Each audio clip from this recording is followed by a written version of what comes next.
Well, there was a solid decade where there were 5 or 6 cars minimum and easily up to 15 or 20 on the weekends outside of my house at all times. And looking back on that, I really feel the stress of it. I could cry talking about it. I think first and foremost, it stems from stress. I've noticed that when I eat properly, like literally eat like 3 times a day, and when I drink a whole bunch of water and I do my best to rest and give myself some time, I feel genuinely better. Did social media cause you to get depressed? I think it definitely was a bit of a catalyst. You see 10 great comments and you ignore them, but one negative comment and it just like throws you off.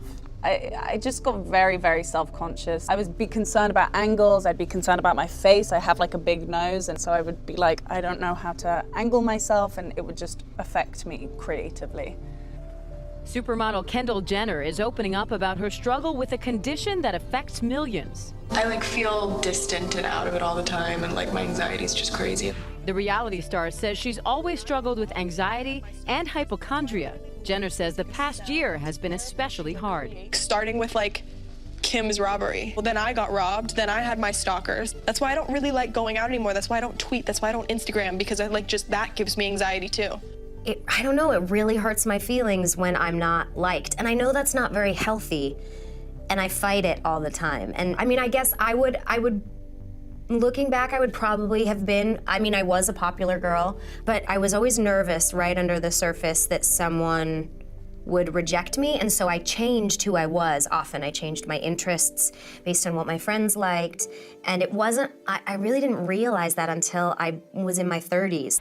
Being so scared going into that whole award season and doing what I thought I was supposed to do, and so I barely ate anything that Christmas. I hate to say that, but I remember my dad making a pie and I just had a little bite because I thought I had to be the movie stars had a certain body, and and I was so scared, and I was smoking. I'm sorry to tell everybody that, but I was just smoking my nerves away, and I just wasn't nourishing myself. It's so normal. Everyone experiences a version of anxiety or worry in their lives, and maybe we go through it in a different or more intense way for longer periods of time, but there's nothing wrong with you. To be a sensitive person that cares a lot, that takes things in a deep way, is actually part of what makes you amazing and is one of the greatest gifts of life. I feel like I got back to music as a form of, in a lot of these songs, as a form of healing and as a form of